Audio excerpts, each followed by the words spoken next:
Starting Parshas Vayetze. Hopefully there's enough sheets over here. There's extras over there if we need. Has everyone got a sheet? Do we need? There's extras over here. Maybe.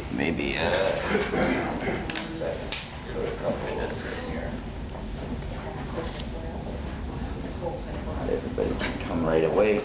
Okay. Starting Parshas Vayetze, which is really a very challenging parsha, and we, just to give us the context of what's going on, in last week's parsha, Yaakov received the blessings from Yitzchak, much to the consternation of Esav, and Esav wants to kill Yaakov. Yaakov has to run away, and now this whole parsha is a parsha where Yaakov has to go into Golus, where Yaakov has to go into exile. And as we will elaborate, this is a very challenging parsha for Yaakov. Extremely challenging. This parsha and the next parsha and continuous parshas, as now the focal point shifts from Yitzchak, which was last week, and now it's totally Yaakov for the rest of the way in. So we are told that Yaakov, as he runs away, and he's about to make his way to Haran, and right before he realizes that he has passed by some very holy places and did not bother to pray in these holy places, so he decides to go back, and miraculously Hashem brings the holy places to him, and then he falls asleep and he has a dream. So let's take a look in the first source, and it tells us he dreamed, and behold, a ladder was set up on earth, and the top of it reached towards heaven, and the angels of Hashem were ascending and descending on it. So it's a dream with a ladder and angels, right? And it goes on, but that's all we need to know. So now there's a problem with that pasuk. What's the problem with that pasuk? Right, on the top it reached, and there were angels of Hashem ascending and descending. The order is not correct. An angel first descends and then ascends. Right? The angel comes from Shemayim. So it comes down and then comes up. Here we have angels coming up and going down. That doesn't seem to be the right order. So Rashi right away picks up on that, and he says it states ascending first and descending afterwards. Why? Because those angels that accompanied him in Eretz Yisrael do not go outside Eretz Yisrael. In other words, as he was leaving, there were angels who were accompanying him. And those are the angels while he was still in Eretz Yisrael. He was in Hebron, moving northeast towards out of Eretz Yisrael. The angels were following him along. And now that he's getting to the border, there's going to be a changing of the guard. And there's going to be other angels coming, the angels of Chutz La'aretz, of outside of Eretz Yisrael, and they're going to take over. So therefore you got the angels of Eretz Yisrael who already are on the ground, who will ascend, and then the new angels need to descend, and those are the ones that will take him now into his new place of Haran, of outside Eretz Yisrael. Okay. So what I'm going to be talking to you about is the first half of this class is going to be based on the words of the Shem Shmuel in Parshas Vayetze. And if anyone wants to look it up, it's in page Shin Lamed Daled, Lamed Hey, and Lamed Vav. And the second half of the class, you'll know when we get to the second half. We'll tell you what that is. So he asked a very interesting question. He has a number of questions. And the first question is based on a Gemara, on a pasuk later on in Sefer Shmos, and Rashi's understanding on this based on the Gemara in Shabbos. So when the Jewish people traveled in the desert, they didn't have any navigation system of their own. So Hashem provided it for them. How did they know which way to go? There was a pillar of cloud that led them in the day, and there was a pillar of fire that led them at night and showed them what to do at night. So if you look in sources 3 and 4, it says, he would not remove the pillar of cloud by day and the pillar of night by night from before the people.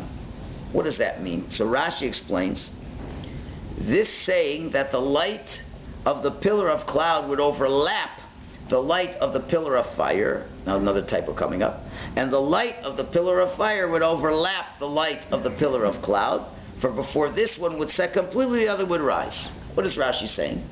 Is that since Hashem was sending this cloud or this fire to lead the Jewish people, just like if I have not been in England, I'm sure some of you have, and they have what they call the changing of the guard in Buckingham Palace, right? So how does it work? You got these guards over there. So now what's the order? What happens? I imagine the new guard comes to relieve the old guard, right? And there's a certain period of time where both sets of guards are together, right? And now only when the new guard is fully in place does the old guard leave. And why is that? Theoretically, to provide protection the entire time. You don't have a moment where you're not protected, right? That would be the proper way of changing the guard. So where did we have the first changing of the guard? First changing of the guard is when the Jews are in the desert. That they're guarded by the pillar of cloud. So what Rashi is explaining in the pasuk is that as night came, at twilight, as the time of day was shifting, so what's happening? The pillar of cloud, it wants to leave, but it can't leave until the pillar of fire has come. When the pillar of fire is there together with the pillar of cloud, then the pillar of cloud leaves, so the Jews are never left for a moment unprotected. That is what we see from over there. So the question then becomes, if we're an astute observer of the psukim we just read, it seems that Yaakov was not the beneficiary of a proper changing of the guard. For a proper changing of the guard, so what happened? It says the angels went up, and then the angels came down. So let's try to understand exactly what happened. You got the angel, you got the ladder here, got the angels of Eretz Yisrael traveling on with Yaakov, and now Yaakov goes to sleep. Got the angels of Eretz Yisrael that are up here waiting to go down. So what's the pasuk say? That the angels were ascending, okay, and then the angels were descending. So look what's going on over here. And where's Yaakov? All is lonesome down there, totally unprotected. So here you have the first changing of the guard, and the guard couldn't do it properly. Right? Right? That's what's clearly happening over here. He is unprotected. It says it was a dream, where Abraham had the angels coming. It never mentions that he was dreaming. Like a dream isn't necessarily reality. No. This was the real thing. This is the real thing. The dream means that which was happening became revealed to him in the vision. The Gemara tells us all the time we have angels accompanying us. Right? Just because you don't see them doesn't mean they're not accompanying you. It doesn't mean they're not protecting you. Remember the last time you just avoided a major accident by a hair's breadth? There was a malach making sure that didn't happen to you, even though you didn't see it. Okay? So only thing that the dream provided Yaakov with the knowledge of what was exactly happening.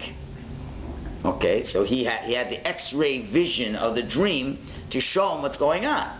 But what would have been the better way? You see, if you really want to say it, in Sefer Shmos, it said it clearly that Hashem would not remove the pillar of cloud by day and the pillar of fire by night from before the people. So the pasuk could have been written in a way more like in Shmos to say that the angels one didn't leave till the other came. But clearly it says the angels are ascending, right? That's right away. You know, if you would have said descending and ascending, that might have been better. But ascending right away before the descent means there's nobody there. As soon as the angels ascend, there's nothing there. So probably somewhere they changed, but that is not where Yaakov is. So that's a major question. Why did that happen? There's a certain period of time with no angels. That's question number one. Now, does this event happen again? Is there another changing of the guard for Yaakov in this parsha? Yes, there is. When he finally, so now the whole parsha that we're going to go through takes 20 years elapse in this parsha. Yaakov now goes to Haran and all the events that happen. He marries his 4 wives and he has his 11 children and his 1 daughter. all his things going on, and he becomes rich, and this and that, and finally, and Lavan doesn't like him anymore, and Yaakov now has to run away, and he has this confrontation with Lavan, and now he leaves, and now he's going back to Eretz Yisrael. Okay, he's going back to Eretz Yisrael. There should be another changing of the guard. Another changing of the guard. Now the Malachim from Chutz La'aretz should now be ascending, and the ones from Eretz Yisrael should be coming back. So over there, it doesn't talk a lot about the angels directly. It says that in this place where he was, just as coming to Eretz Yisrael, it says he named the place, that's source number 5, Machanayim. He called the place Machanayim, which means in English, a machane is a camp. Machanayim means Machanayim means camps, plural of camps. Why would he call it a plural of camps? So Rashi again tells us, because there were 2 camps. The angels from outside Eretz Yisrael that accompanied him to this point, and those of Eretz Yisrael that came to meet him. What's going on over here? Now we have a proper changing of the guard. It's called camps. Why is it called camps? Because both camps were together. There's no pasuk saying angels going up and down, or down and up, or anything. It just says he called the place Machanayim, the place where he was at this point, right before he's coming to Eretz Yisrael. He called it camps, and Rashi clearly sees, what do you mean camps? So there were 2 camps. So the camps of the angels of Eretz Yisrael, the camp of the angels of Chutz La'aretz, and they obviously were both together. More than that, the Shem Yishmol brings us a medrash. We'll see in next week's parsha that when he sends Malachim to Esav, Rashi says it's Malachim Mamish, it's literally angels, and the medrash says he took a few angels from one camp and a few angels from the other camp. So for sure, the 2 camps were together, and the changing of the guard was a very delayed changing of the guard, where Hashem provided him with 2 sets of angels. So now the question becomes much stronger. When he leaves to go, in the beginning there's a changing of the guard. The changing of the guard appears to be ineptly operating, and he's totally unprotected for a certain amount of time. And then when he is coming back to Eretz Yisrael, I guess now, Lahavdil, Hashem finally got it right. His angels finally knew. Can you imagine, maybe the first time in Buckingham Palace, I don't know how many hundreds of years ago, was a changing of the guard. They said, you're going to change it this time, and face, I don't know if it ever happened that way. And the first guard says, well, 6 o'clock, we're leaving. And the other ones come at 6:15, and maybe the queen was on prayer. Then they got yelled at and screamed at and told what to do, and then they got it right. So is that what's going on over here? That the angels couldn't get their act together the first time, so they left them unprotected, and then the second time they finally got the thing together and everything was fine. Doesn't seem likely. So the question now is enhanced. So A, why was he unprotected the first time? B, if he's unprotected the first time, why did he have to get protected the second time? And now let's even ask a better question. Why in the world does Yaakov need any angels at all? Is he not a strong man? What do we find in next week's parsha? He takes on an angel who's out to kill him. He takes him on single-handedly, and he takes him to a draw. So Yaakov is quite eminently capable of taking care of himself, to the point that even he can take on a bad angel. So what did he need angels at all for? Okay. And finally, the last question to be asked is, so what happens? He lies down. He's going to take himself a nap. And we got it over here. So already skipping a little bit. So source 7, I skipped. It said the angel, when he fought the angel to a draw, look what it says in source 7. He said, the angel says, no longer will your name be spoken of as Yaakov, but as Yisrael, for you have contended with godly beings and with men, and you have won. So you see that you're a strong guy. Now going back to our parsha, Rashi, the pasuk says, he took some of the stones of that place and arranged them around his head. So Yaakov now, right before the changing of the guard happens, first one, he takes a bunch of rocks, puts it on his head, that's going to be his little pillow. And Rashi notices something very strange. Why did they tell us they took the stones? So Rashi brings from Chazal, they began to argue with one another. The stones were arguing. This one saying, let the righteous one place, again missing a letter there, place his head on me, and another one saying, let him place it on me. It's a big argument. They all said, let the tzaddik put his head on my rock, on my big argument. Hashem immediately made them into one stone. He said, okay, we'll make peace. You'll all become one stone. This is the reason why later on it says, after the dream it says, and he took the stone that he placed on his head. What do you mean stone? It was stones. And then he made a holy place out of that. But there were stones and not a stone. So obviously miraculously they turned into one stone. So again, the question has to be asked, why were the rocks fighting here and we don't find anywhere else where the rocks were fighting that they should have Yaakov put his head on them? Like what's the big deal at this point in time to mention that the rocks were fighting, that I want the tzaddik to put his head on me? Like why is the Torah hinting to this and saying that this happened at this point in time as opposed to any other time in the history of Yaakov's life? Right, those are the four questions. Again, why the apparently improper changing of the guards? Why later on the guard changing is good? Why does Yaakov need any angels at all to protect him, considering he's a strong fellow? And why do we have rocks fighting over Yaakov here and nowhere else? Those are the questions. So the Shem Mishmuel, he answers by first bringing an important source from Reb Chaim Vital, big mystic, usually these mystics speak very cryptically, and then you have to understand what do these mystics mean after they say these very cryptic words. So Reb Chaim Vital says, when a person is circumcised, little baby boy, he merits to have his nefesh, ruach, and neshama come to him in order to perfect them with this mitzvah. I don't want to get too mystical here, but there's different levels of a soul, of a Jewish soul. The lowest level is the nefesh, followed by the ruach, and then the neshama. And not all those levels necessarily are there in their totality. So at the bris, they all come. Why? In order to perfect him with this mitzvah. Okay. But then comes an interesting line.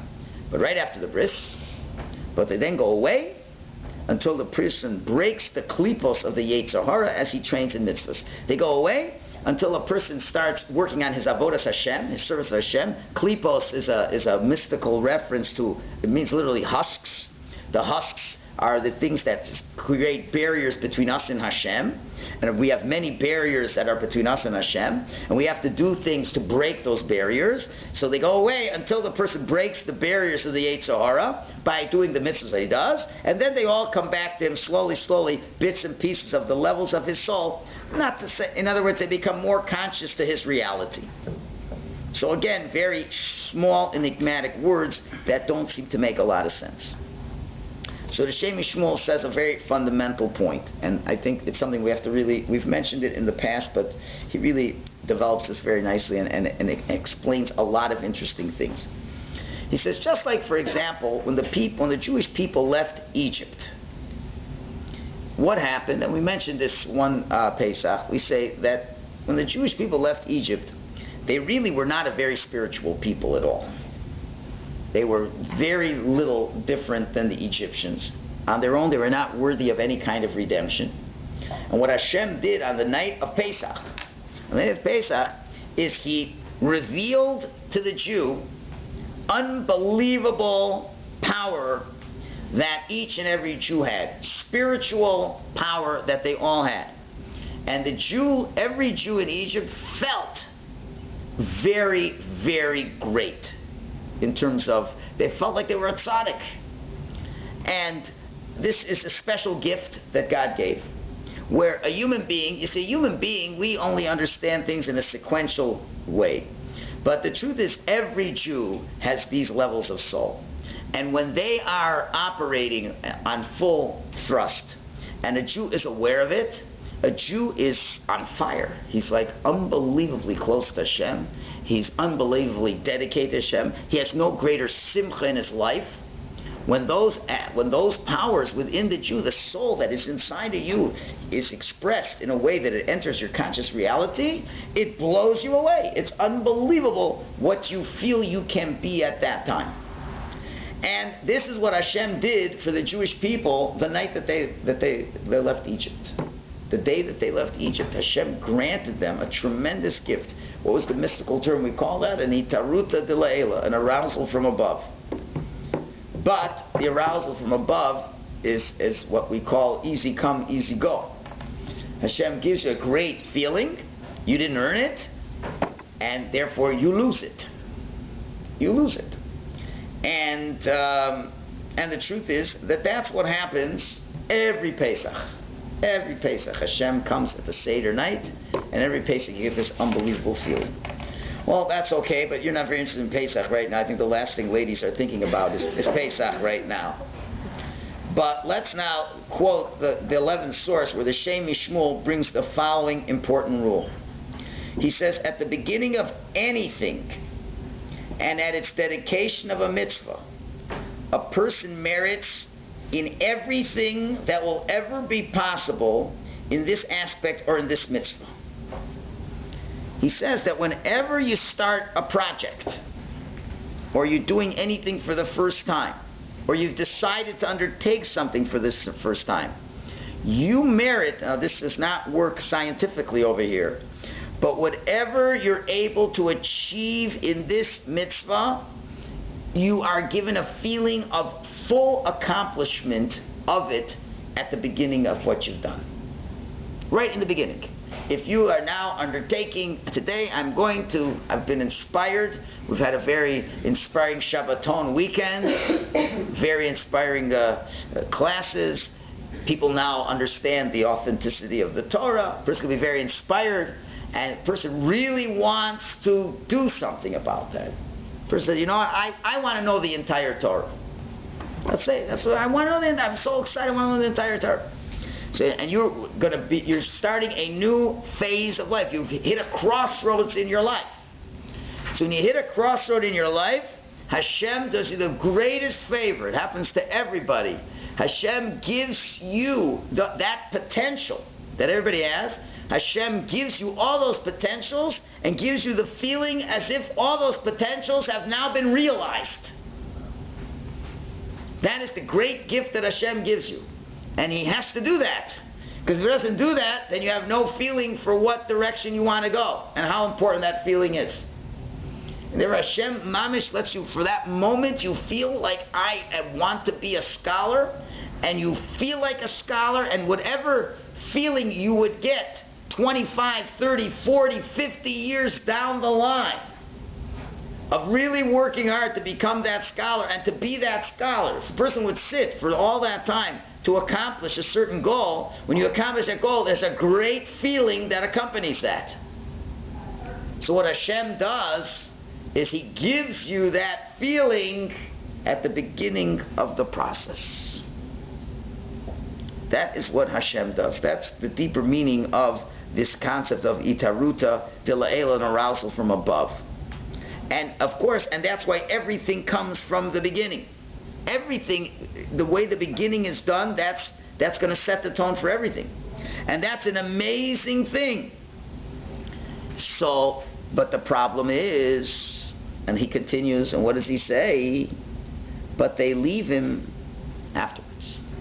As soon as they come, that amazing feeling leaves you, because it really wasn't your feeling.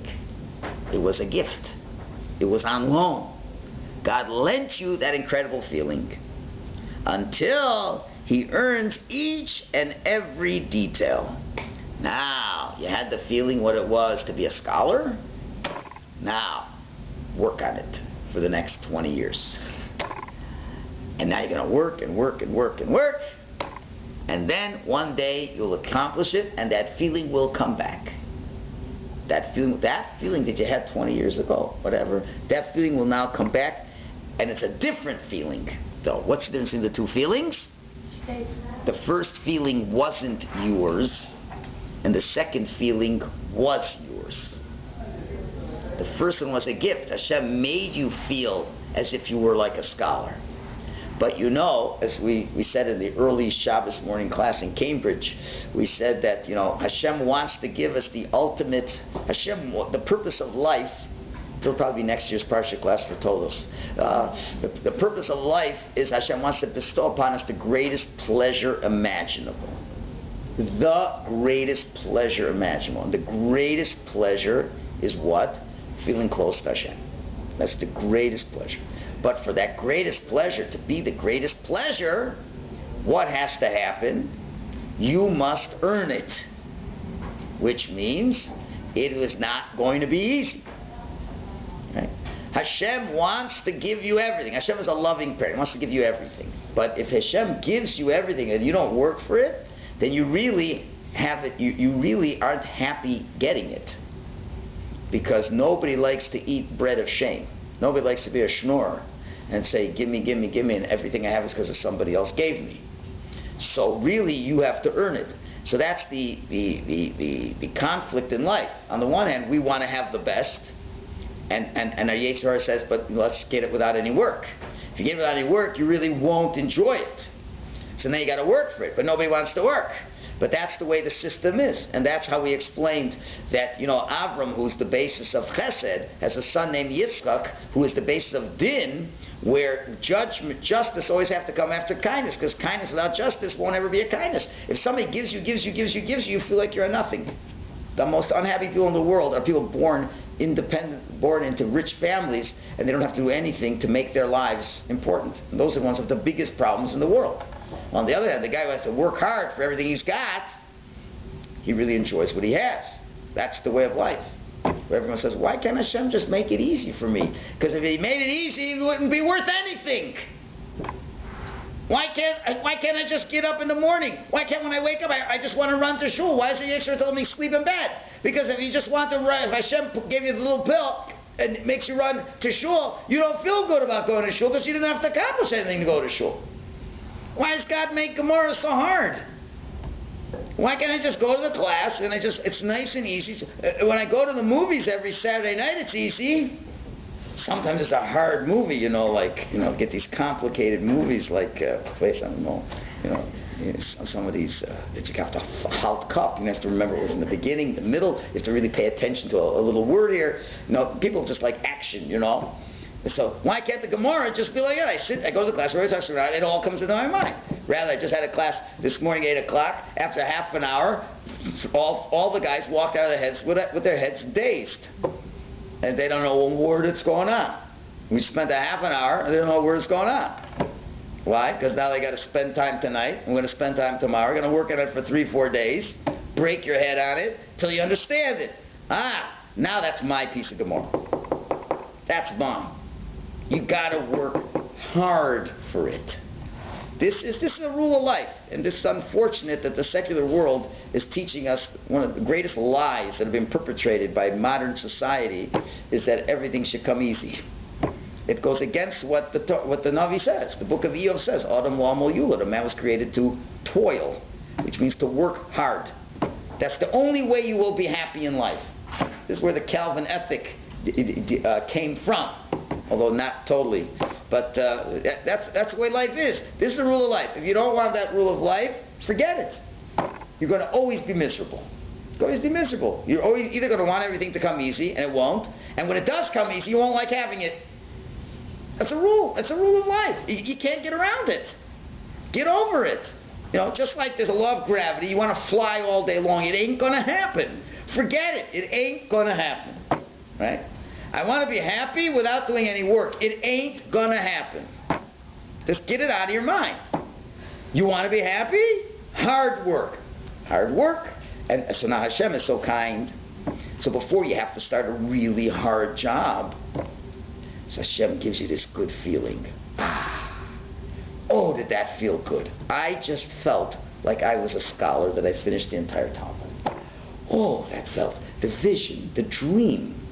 It was such a beautiful dream, and it felt so real. And then God says, flick, gone.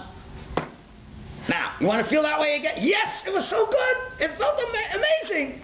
Hashem said, now, start working for the next 20 years. And I promise you will get it. Now, if you tasted it once, now you have what to look forward to. if you haven't even tasted it once, it's hard to get the excitement to go. That's why Hashem does that. He wants, if Hashem has made the system that He wants to give you the greatest pleasure, and the greatest pleasure is getting close to Him, but you get close to Him through the challenges that you have to go through. Immensely, nearly impossible challenges. But if you give every ounce of effort, you will succeed, and then everything you have is legitimately, everything is yours. You see, this is Yaakov. Yaakov is the blend of Avram and Yitzchak. Avram is chesed. It's all kindness. It's all kindness. Hashem just give. You don't have to do nothing. And Yitzchak says, no, you got to work to deserve what you get. And Yaakov now blends. He's the blend of that. So Yaakov is about, we're going to see shortly, he's got a big job on his hands. We're going to explain in a minute. A huge job. A job that probably no other human being on the planet could ever accomplish except him.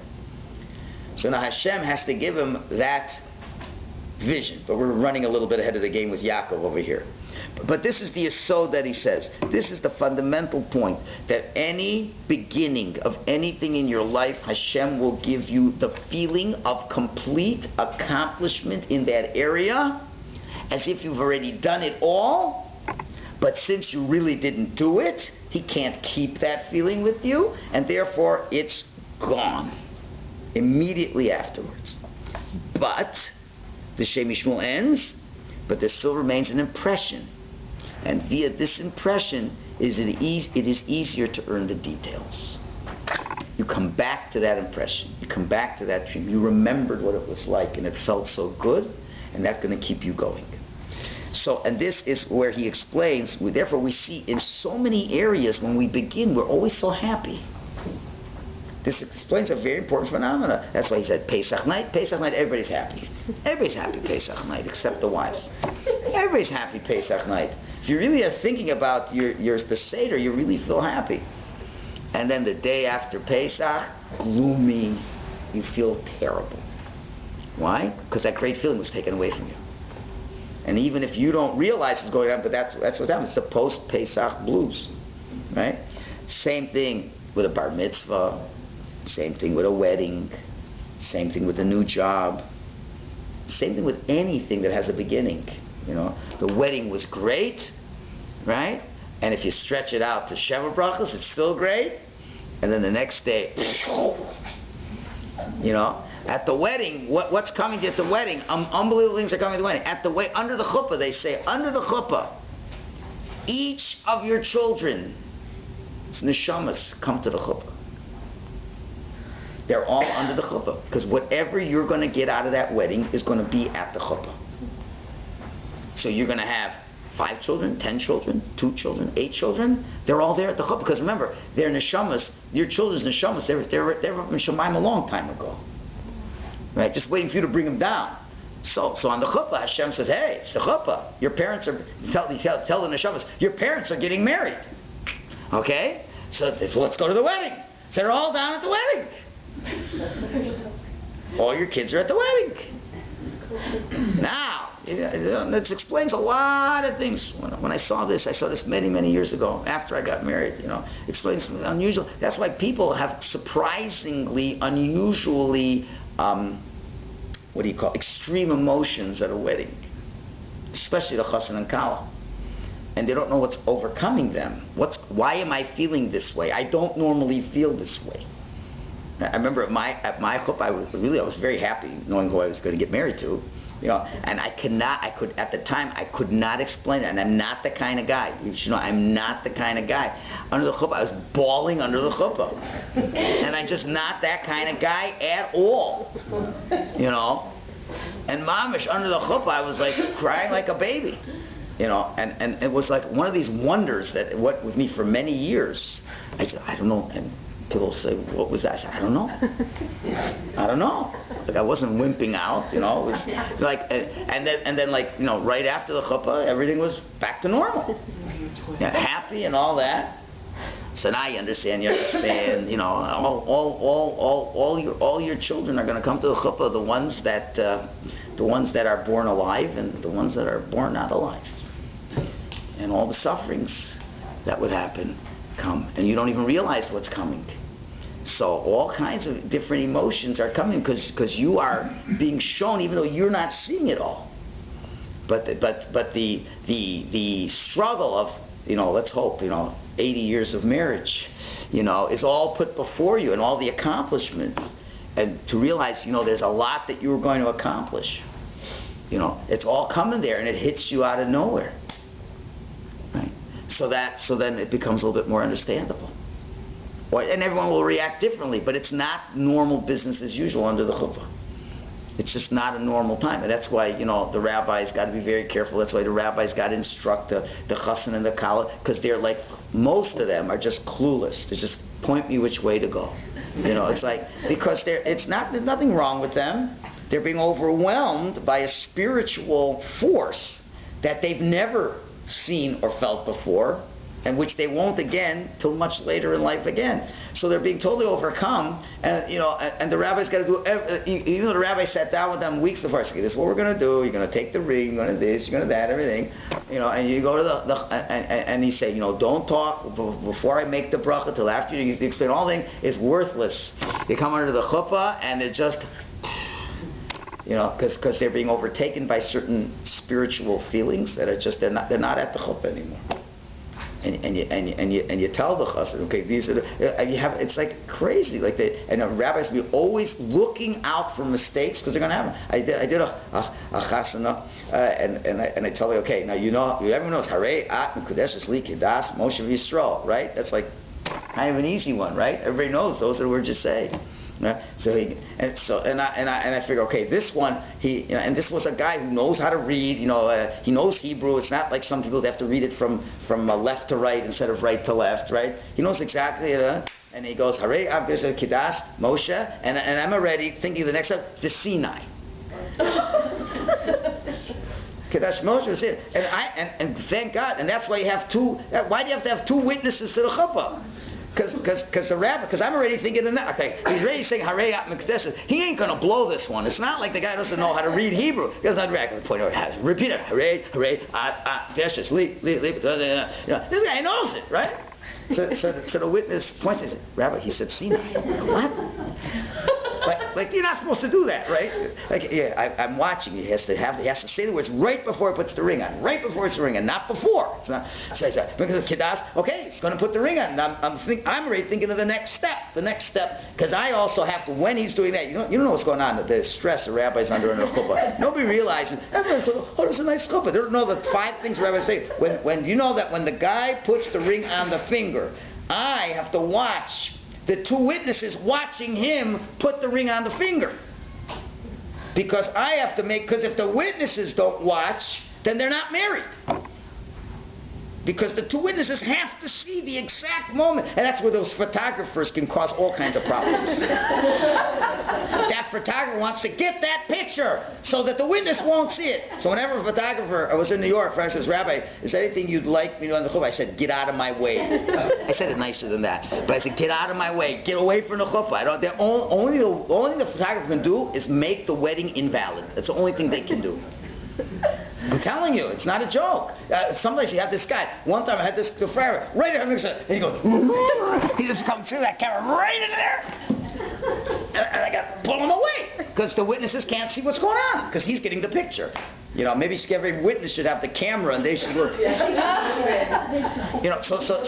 So when I got a guy who knows how to read, right? I say, so now I'm looking to the 2 witnesses.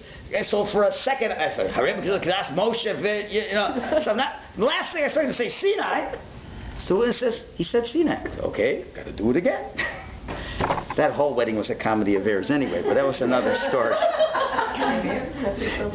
So, they were married. But I'm just saying, what's the point I'm trying to bring? Because you are overwhelmed by the spiritual power of an entire lifetime of success that has hit you. All right. So therefore, we have to, give Balei Simcha, cut them a little slack if they're not acting so normal. And that's the same thing when a kid becomes bar mitzvah. All these things, we're getting into a new station of life. But what's the hardest part, and this is where you have to have a good rabbinic marriage counselor, is how come right after the chassan and kala, a week later, they're not very happy, many times. Not all the time, but many times. Because why? That great feeling, oh, this is going to be the greatest marriage, we're going to accomplish so much and this and that. And now you come back to reality, you're a bunch of pipsqueaks, the two of you, and you're so not mature, and you're so not this, and you're so not that. And then, and the reality of not being what the next 50 years of what you will be are. As I married this jerk, right? So then you got no. So, but I felt, but things have changed since we got married. Well, no, that's just the way. That's normal. You felt a lot better, and it changed. Okay. So I think I've explained this idea enough. All right. So, but it's very important to realize this, and therefore he quotes a pasuk in Koheles, which really is such an important verse. Now a pasuk in Koheles makes a lot of sense. King Solomon, source 12. King Solomon says, "Al tomar mahaya." Don't say what was, or better yet, how was it that former times were better than these? We say, oh, those were the good old days. He says, because from that, if you're going to do that, for that is not a question prompted by wisdom. The person asks, how come it was better before and it's not as good now? So what does he mean? So the Shem Shul says that's exactly the point over there. People say, how come you don't look the way you looked at the wedding, dear? How come I don't feel like to you the way I felt at the wedding? Like, why aren't things the way they were in the good old days? The answer was because the good old days weren't a very accurate definition of how the future is going to be, the steps along the way. It's only an indicator of what the end is going to be. Right? So you could have that. For example, let's say you start a shul.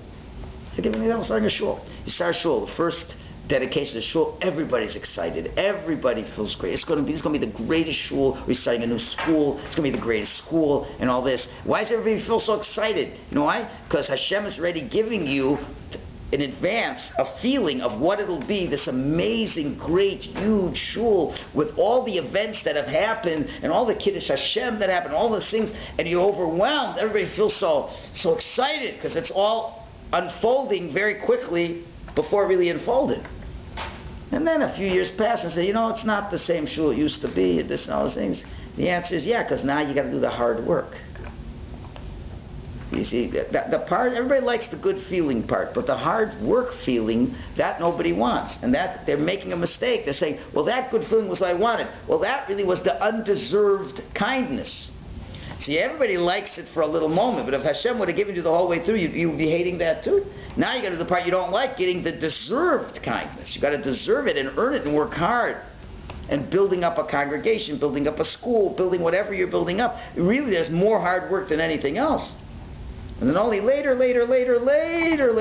is this all meant to come back with the memory keeping you going there. Okay, so with this in mind,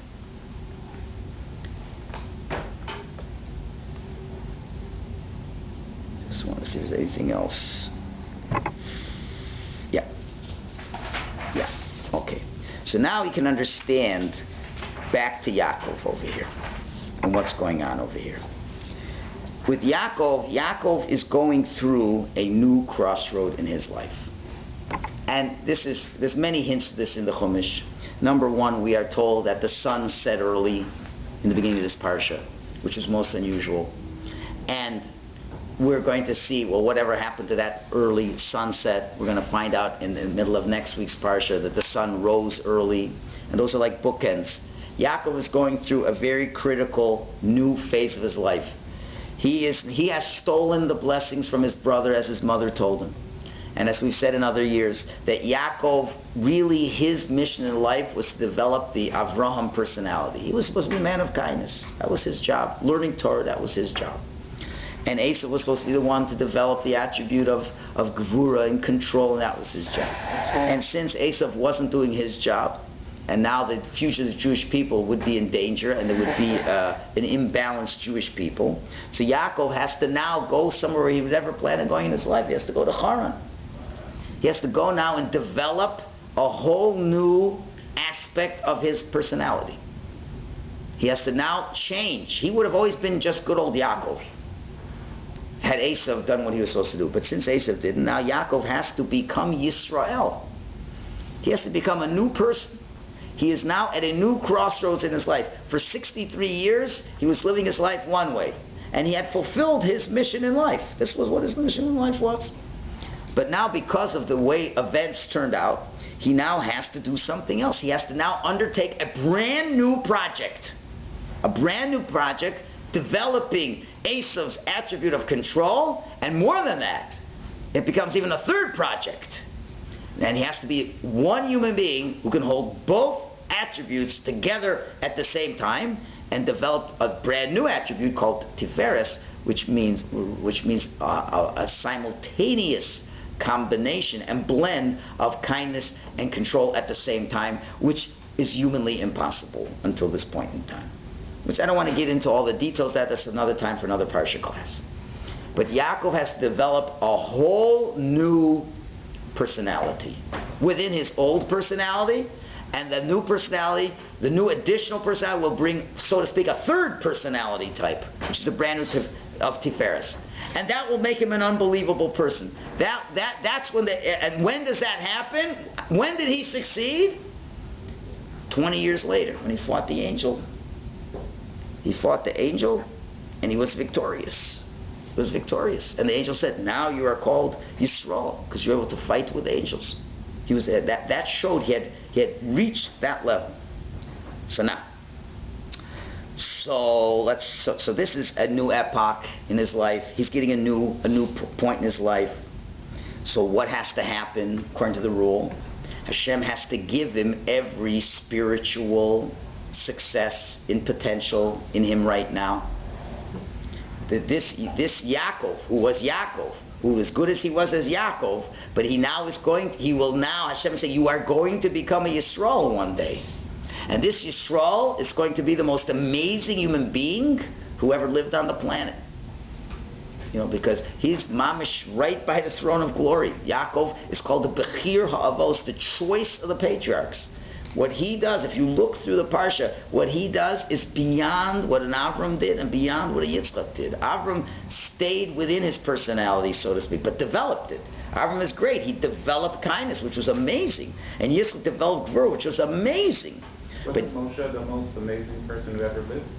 I'm not talking about, no, not really. No, he was the greatest prophet who ever lived, but not the most amazing. He's not an Av. He's not a patriarch.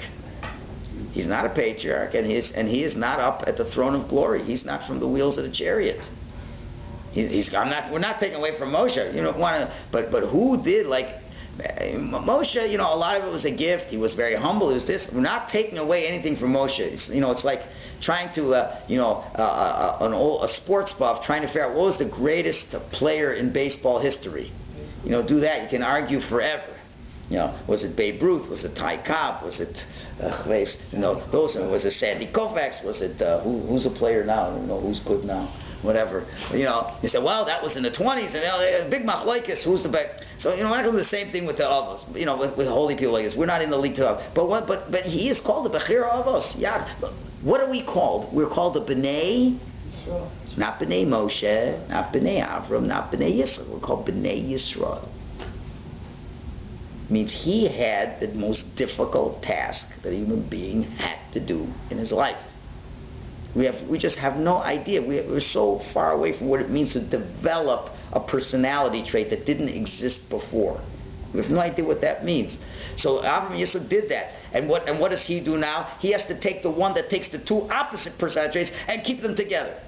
Can you imagine? Take the biggest tzaddik, like take somebody place like the Baba Sali, okay? Put him over there, right? And now take the big and Shimshon HaGibor, Samson, okay? Little different personality types, yeah? And have one person have exactly both of those personality types at the same time. It's not possible. It's not possible. How he did that was unbelievable. How he did that. So Hashem. So he's little old Yaakov, come and take a little snooze by the rocks. But Hashem says, and today you're about to start this most glorious mission that any human being ever did on the planet Earth, and it's going to be a 20-year project. So I have to give you every sense of what that feels like to be the greatest human being on the planet. To be the Yisrael that the whole Jewish people millions and millions of Jews from all time will be named after you for what you are going to become. That is a great person beyond belief. So could you understand at that moment, at that second, he has it all there. So that's why the angels are fighting at this moment. The greatest person in the world is sleeping right now. Right now, for this few seconds. I want to have the rocks on here, because in a short while it's going to be gone. It's the only time I can have the greatest tzaddik put his head down on me. And indeed, that's what happens. As the Medrash tells us a little bit later on, the Medrash says, what does it say by Hashem? It says by Hashem, V'niskav Hashem levado. That Hashem, that day will come, that Hashem will be alone. He will be elevated, Niskav will be elevated alone. And the Medrash says, and just like Hashem is levado, who else has said levado? Next week's parsha, when Yaakov is before he meets Esau, it says, Vayivaser Yaakov levado. Yaakov remained by himself, alone in the dark, going after the little jugs. And we are told that the Zohar tells us in the future, when Hashem's realm will be truly revealed to the world, he will rule even without any use of any angels at all. There'll be nothing. It'll be totally Hashem. So too by Yaakov, when it says Yaakov remained by himself, the Zohar says that all the camps that are coming were gone. He was alone. He didn't need anybody. Because he was so great, he was so powerful, you don't need anybody. Just like Hashem at that great moment when the Mashiach comes, he won't need anybody. Yaakov achieved that moment. He didn't need anybody. Now that's still 20 years away. 20 years away. When did he fight? He fought alone. He was alone from everybody, not just his family, even the accompanying angels, even the camps. He was alone from the camps. Because when you've hit that level, when you're that great, you don't need any malachim at all. So now we can come back to answer our original question. Why do we need angels? We need angels to help us. Angels, we need malachim. We need what we call siyata d'shmaya. We need divine assistance. You know, there's Yetzer haras that try to take us down, and we need to get a push once in a while. So the malach's there to help you out a little bit.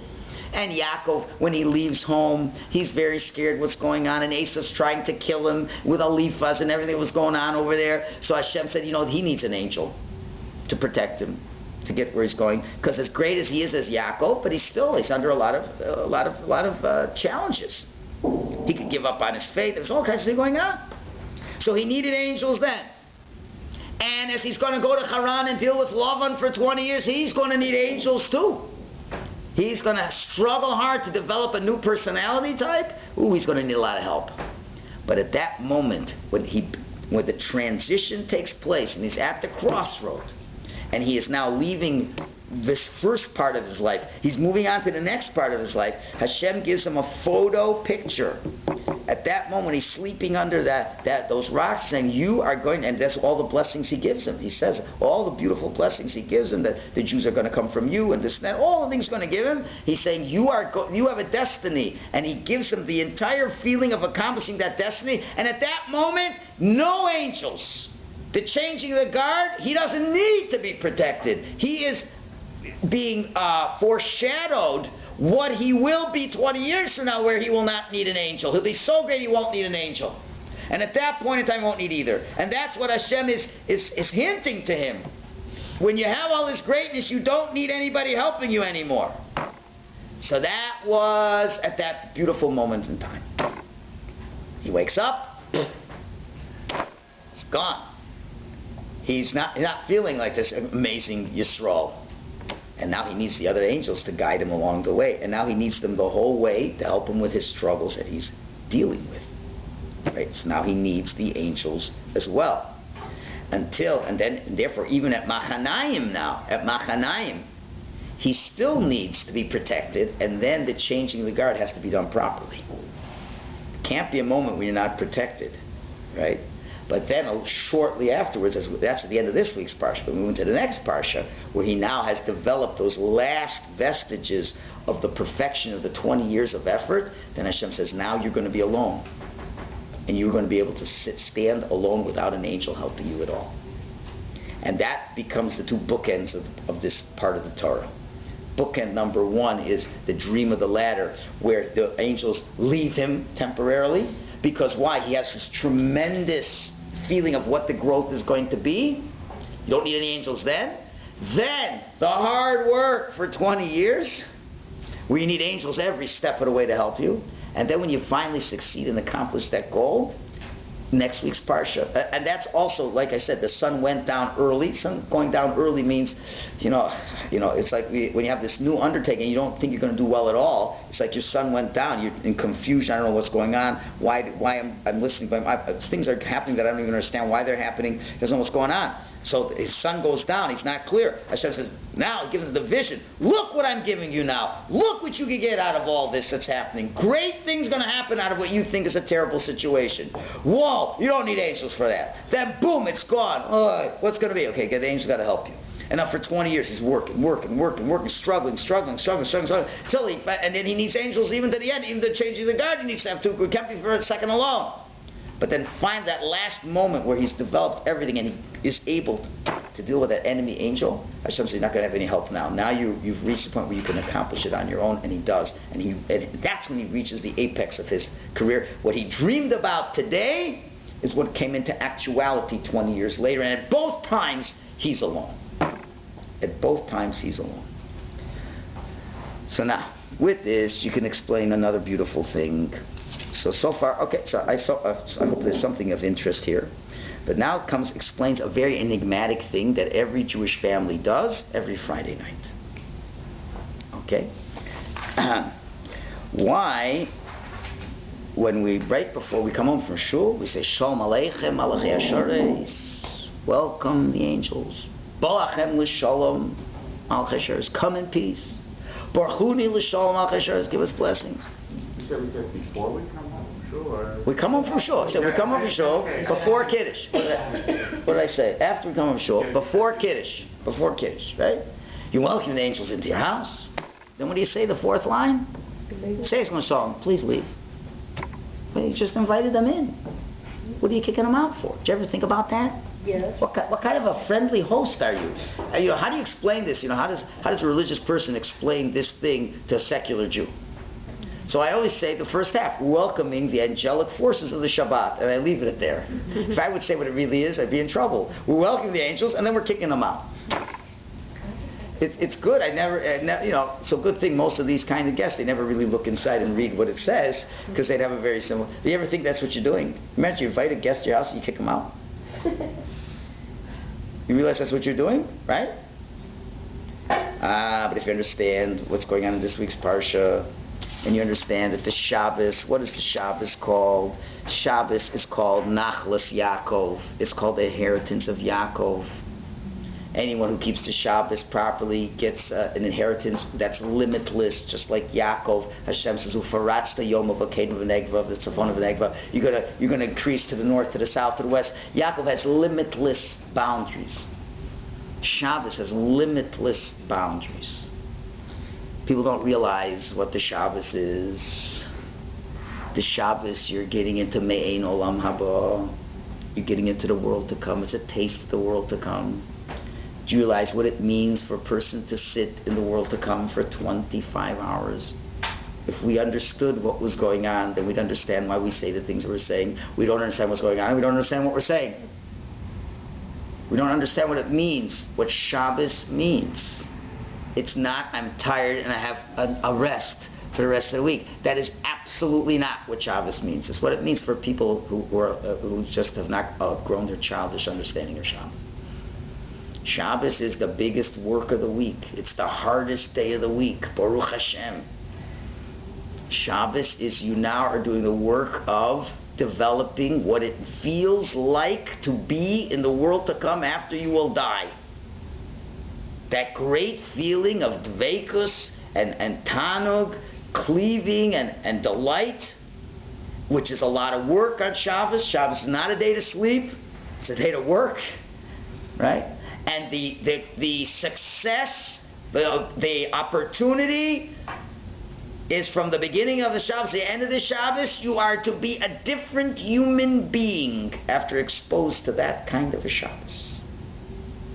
That's what the Shabbos is. There's a Jew before Shabbos Parshas Vayetze. What the Jew you are on Friday afternoon, Saturday night you should be a quantitatively different Jew at one day, because you have walked into the world to come. There's so much. It's a crossroads in life. It's a crossroads in life. Every Friday night is a crossroads in life. You're going from the world of the mundane to Olam Haba Mamish. Me'ein Olam Haba. No, that's not a crossroads. So when you come to a crossroads, so just like Yaakov, to get through till he got to the place of the dream, he needed the angels with him. And now he's about a new thing. The angels leave. So just what you read with Yaakov happens to each and every one of us every Friday night. You get it? That's the same as Shul says. Friday night, the whole week you have an angel of Chutz La'aretz, an angel from outside of Eretz Yisrael to help you contend with all the negative that's going on. Even Chutz La'aretz the whole time. And now you're coming into a new world. It's a new world. It's the world of Shabbos. And now it's the changing of the guard. The Malachim. That's the Malachim. Shom Malachim, Malachei Ashares. You have the angels. You got the angels that accompany you. The Chutz La'aretz angels, the angels of 6 days a week. And then the angel of Shabbos is coming. Now, what happens exactly? It's exactly the latter. Exactly the latter. You're starting a new epoch of your life. Your life will never be the same after this Shabbos. There's so much Hashem can give you on one Shabbos. That's what the Gemara says. If we only kept one Shabbos, the Mashiach would come. It's not just hyperbole. If you really use the Shabbos the way it's meant to bring Mashiach. And that's what it is. Every Shabbos is its own Olam Haba, is the world to come. You already there? So there's so much opportunity. And so what happens right at Friday night, right as you're about to make the Kiddush? The Kiddush is that words that you say that is beginning Shabbos, notwithstanding what you rabbinically did by accepting the Shabbos in Shul. It's rabbinically, but biblically it's with the Kiddush that you make. Even though the wine is a rabbinic aspect of Kiddush, but the actual, Vayechul HaShamayim and the Brach of Kiddush, at that moment it's really Shabbos.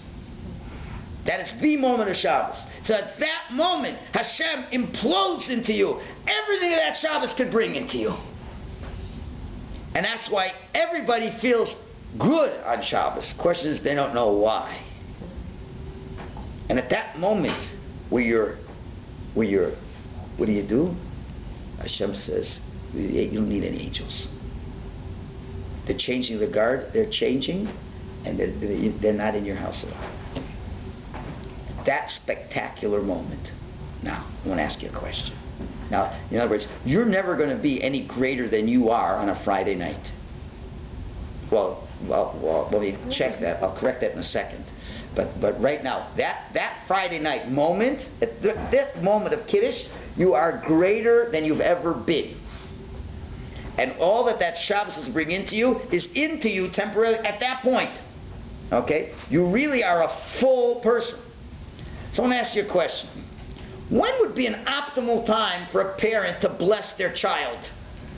At that moment in time. At that moment in time, you feel what it's like to be post-Shabbos. Hashem has put into you what a Jew looks like 24 hours into the Shabbos. You are filled with so much kedusha, so much holiness, that when you put your hands on your child's head and you want to bless him, you don't say he should grow up to be a hockey star, because you might have blessed him on a Wednesday that way. Or he should grow up to be a good businessman. That's a Thursday blessing. And to do well, in school, that's a Tuesday blessing. But when you're filled with so much kedusha, that's the time to bless your child. And what do you say? If he's a boy, he should be like Ephraim and Menashe. Or if he's a girl, like Rivka, Rachel, and Leah. That's it. That's when you are your holiest in potential, and for that moment you are. So why let that moment go and not give your child a blessing? Even though you might say, it's a phony blessing, really every other day of the week I want him to be a doctor and a lawyer and this and that. I really don't care if he's a Ephraim Menashe. That's fine. But on Shabbos, you want him to be a Ephraim Menashe. So what the point of this class is the next point is to realize every Friday night you're Yaakov with the dream of the ladder. And that's really what the ladder is. The ladder is, you are now on a ladder. You are now ready to make an ascent. You're on a new epoch in your life. You can go right up that ladder and go right to the top. Or you can do nothing. And you can even go down further layers than you were at before you came into this level. Yaakov could have failed and even descended lower. And every Shabbos has that power. It's such a shame that Jews don't realize the tremendous opportunity that Shabbos is. But now you begin to see, why else are we telling the angels to leave? You tell the angels to leave, then you make Kiddush, and you bless. So that's why there's a difference of opinions. In some ones they have you bless the kid right before Kiddush. Right, right before, because really, like right after the Kiddush, it's done. It's very shortly after that Kiddush, that magical feeling it's gone. Right, and then all of a sudden, and how do you tell? That's when the husband very quickly falls asleep at the table.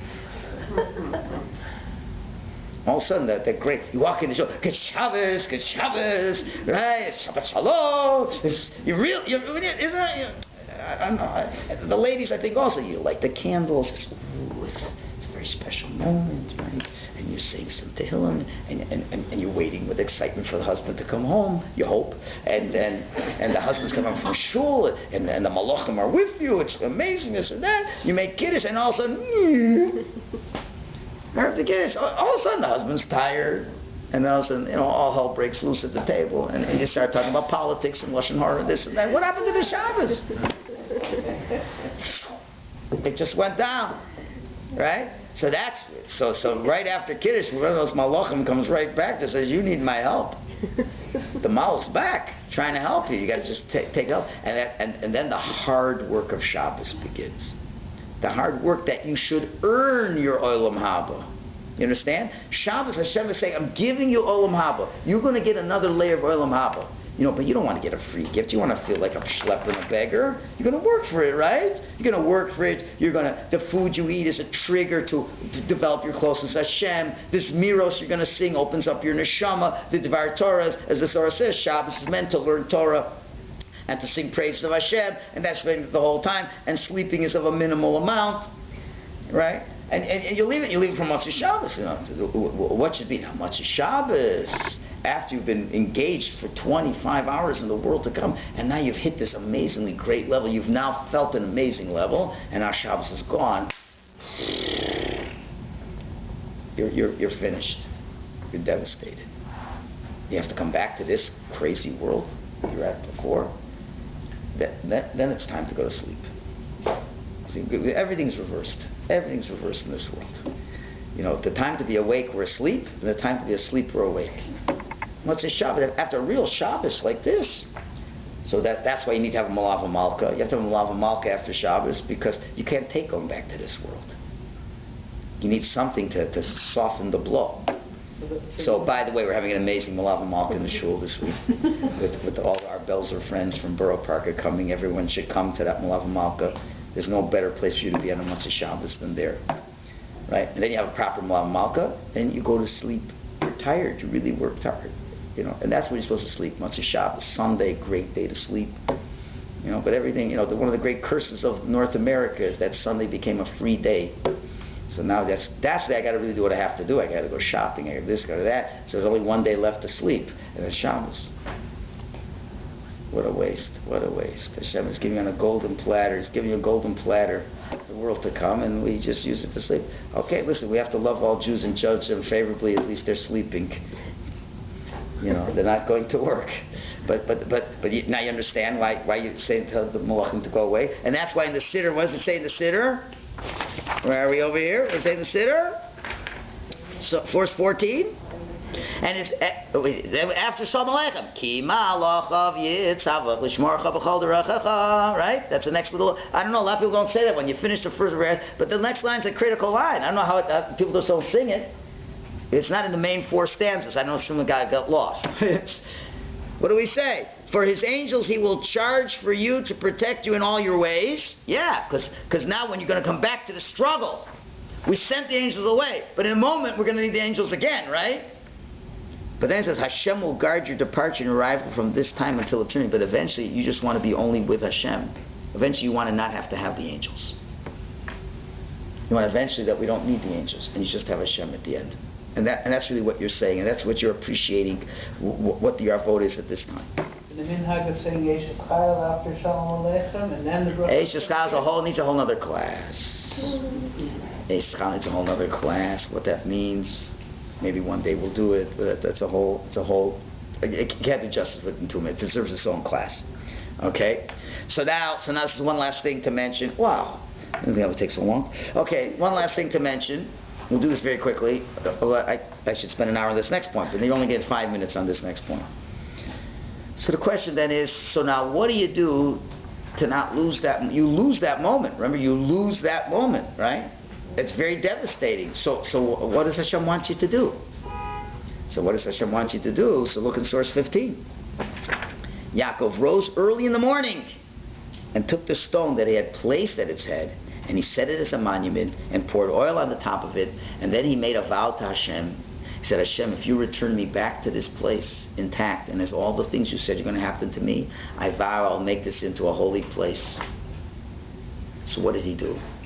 What he did was, you have a great moment of inspiration. This is the great moment of inspiration that came free of charge that you're going to lose. And now you need to hang on, remember, to that impression. Remember, there's still an impression of it for 20 years.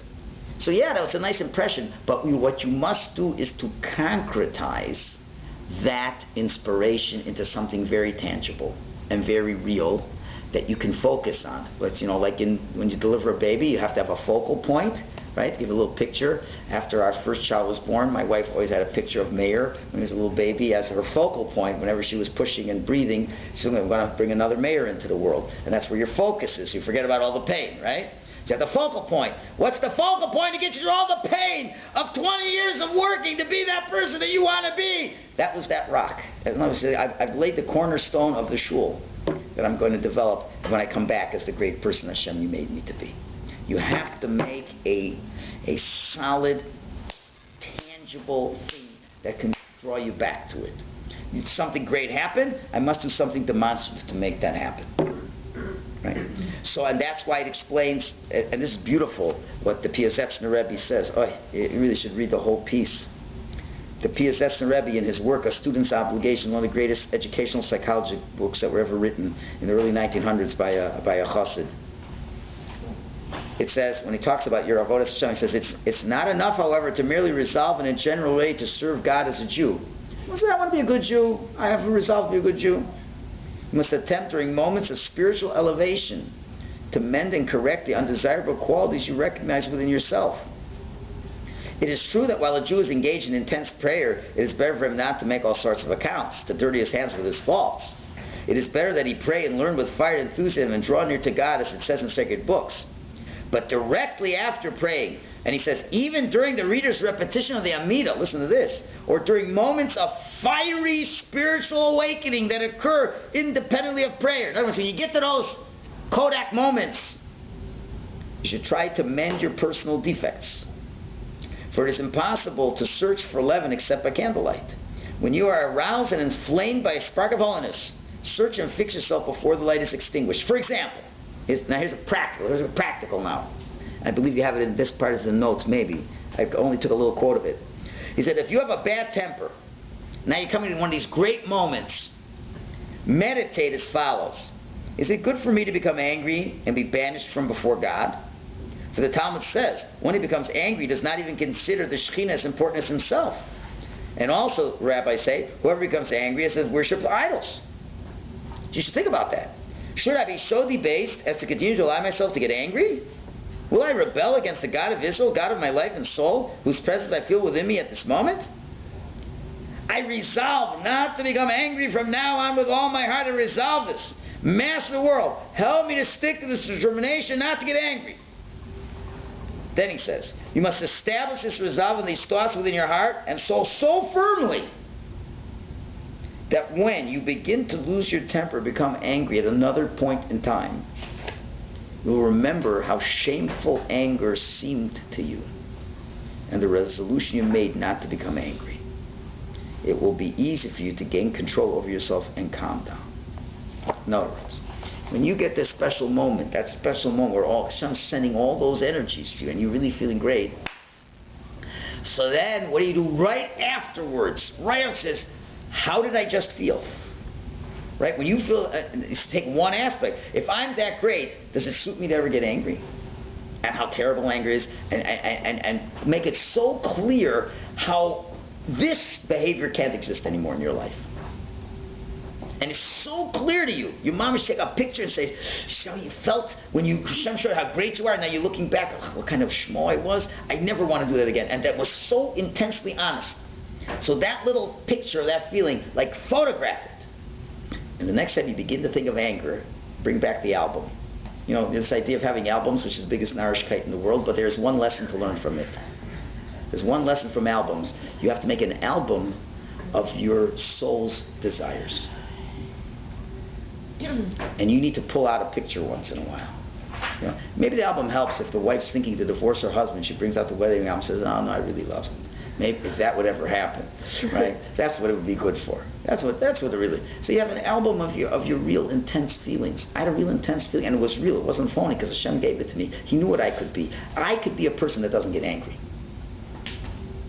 That's what this moment, Hashem can show you a moment. I can be imagine if you were a tzaddik, you know, like the tzaddik, you know, they never get angry. How could I get angry? So then when the moment of anger is about to come, let me bring out the album. Remember I felt 6 years ago at this time? I ain't going to get angry. And that's how he ends off. He says, your main task when anger begins to strike will be to stubbornly attempt to remember and picture for yourself in the strongest possible way and with the clearest possible conception the time that you felt spiritually uplifted and the resolution you made then. You must use the same strategy when combating the other character effects you perceive in yourself as well. Okay? Do not imagine that in this fashion you will be able to heal all of your defects and spiritually ascend without working at it. Do not make this unseemly mistake. The only thing one can accomplish without work is to rot in the grave. To fix yourself and to become a servant to God is possible only through work. Cannot be occasional incidental work either. It must be constant work. Right? The Torah states all the days of your life, and the rabbis interpret the days of your life, that means during the day. The days of your life, that comes to include the nights. Thus you may never shift your awareness from the work. If you do work on yourself in this way, we can guarantee you that with the help of God, your work will grow much easier. You'll not turn out like one of those men who, despite their good intentions and the desire to be a true Jew, find themselves at the end of their life looking at themselves and crying out, in what way have I grown spiritually since my youth? How did I spend all my years? So that's why God gives you these moments. That's what we learned from Yaakov Avinu. Hashem gives these moments.